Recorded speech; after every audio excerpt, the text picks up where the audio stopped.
दोस्तों अभी थोड़े दिन पहले मेरे पास एक क्लाइंट का क्वेरी आई थी। काफी पुराने मेरे क्लाइंट है। उनके ब्रदर ने घर लिया नया, और जब से उन्होंने घर लिया वहां पर उनको बहुत ज्यादा नेगेटिविटी फील होती है। पहले वो घर बहुत पॉजिटिव लगता था जब तक वो अपने परचेज करने के लिए देख रहे थे, और 2-3 बार उन्होंने वहां पर घर पर विजिट करा, और उसके बाद जब वो रहना शुरू उन्होंने किया उनको काफी ज्यादा नेगेटिविटी फील होने लगी। उनको लगता है कि ये घर बहुत ज्यादा नेगेटिव है, यहाँ पर ऊर्जा बहुत कम है, यहाँ पे एनर्जी फ्लो बहुत कम है। उनको काफी सारे वास्तु कंसल्टेंट से उन्होंने कंसल्ट किया, उनको काफी सारा उन्होंने रेमेडीज भी करी, डिफरेंट रेमेडीज करी। तो दोस्तों इसमें एक तो उनको जब नहीं इफेक्ट मिला उन रेमेडीज का, उन्होंने 5-6 वास्तु कंसल्टेंट से कंसल्ट किया।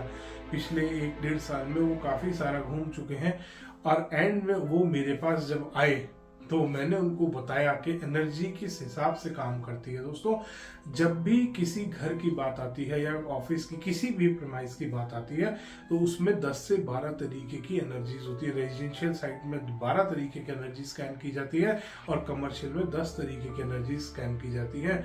इसमें बहुत सारी अलग अलग एनर्जीज होती हैं। इसमें आपका जियोपैथिक स्ट्रेस होता है, इलेक्ट्रोमैग्नेटिक रेडिएशंस होती है, इलेक्ट्रोमैग्नेटिक फ्लक्चुएशंस होती हैं, इलेक्ट्रोमैग्नेटिक वेव्स होती हैं, रेडियो फ्रीक्वेंसीज होती हैं, कॉस्मिक वाइब्रेशंस होती हैं, पैरेलल वाइब्रेशंस होती हैं, और इसके अलावा अर्थ वाइब्रेशंस होती हैं। दोस्तों बहुत सारी अलग अलग, और सबसे ज्यादा इंपॉर्टेंट और सबसे ज्यादा मेन होती है सिंपल नेगेटिव और पॉजिटिव एनर्जी जो आपके घर में पाई जाती है।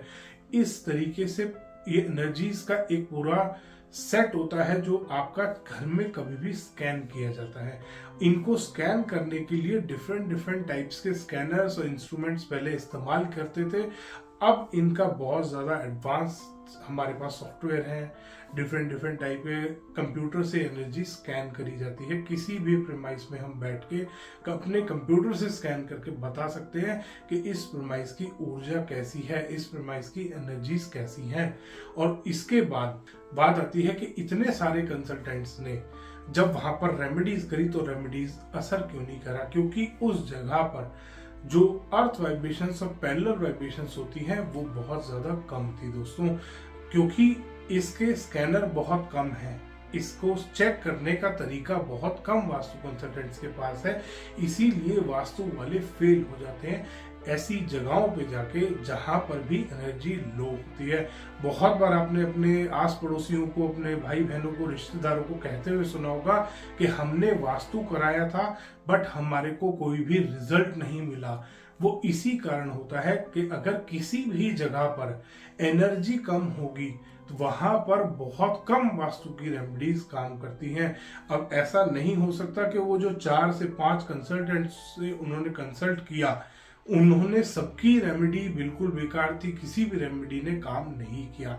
ऐसा नहीं होता दोस्तों। किसी एक कंसल्टेंट की रेमेडी तो थोड़ा बहुत असर करा होगा, तो उनको बहुत कम असर फील हुआ था, बहुत कम पॉजिटिविटी मिली थी, इसीलिए शायद वो मेरे पास आए।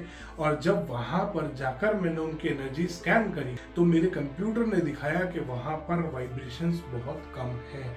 ऐसे घरों में दोस्तों, जिन घरों में वाइब्रेशन कम होती है, वहां पर अक्सर आप नोटिस करेंगे कि आप जिस भी घर में रहते हैं अचानक से वहां पर आपको फील आता है, होता है कि आपकी ग्रोथ खत्म हो गई है, आपके काम बनते बनते बिगड़ने लगे हैं। ऐसा होता है कि एंड तक आप चलते हैं, कोई काम का एफर्ट करते हैं, एंड में एकदम से पता लगता है कि ये काम नहीं होगा, ये काम तो अटक गया।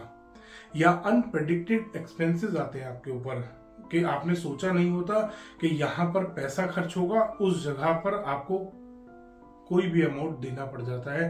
अनप्रेडिक्टेड खर्चे आते हैं। ऐसा अगर आपके घर में भी आप फील करते हैं तो आप समझ जाइए, और आपने वास्तु भी करा लिया है तो आप समझ जाइए आपके घर में ऊर्जाएं कम हैं। इसके अलावा और भी इसके बहुत सारे कारण होते हैं, जैसे बार बार बच्चों का बीमार होना। बच्चे बार बार बीमार होते हैं। वास्तु अनुसार बच्चे बिल्कुल ठीक जगह पे बैठ के पढ़ रहे हैं बट पढ़ाई में कंसंट्रेशन उनका 0 रहता है, और साथ ही साथ वो बिल्कुल पढ़ने में भी धीरे धीरे कम होते जाते हैं। आगे किसी की भी ग्रोथ नहीं होती है। कि जब हम इस घर में आए थे तो हमारे पास खूब अच्छा पैसा था, जब से हम आए हैं उसके बाद थोड़े दिन ठीक चला, अचानक से डाउनफॉल शुरू हो गया हमारा। तो ऐसी बहुत बार समस्याएं आती हैं। जिन भी जगहों पे वाइब्रेशंस कम होती हैं उन जगहों पे अक्सर ऐसी चीजें होती रहती हैं दोस्तों। धन्यवाद दोस्तों, वीडियो पसंद आया तो इसको लाइक करें, शेयर करें और चैनल को सब्सक्राइब करना ना भूलें।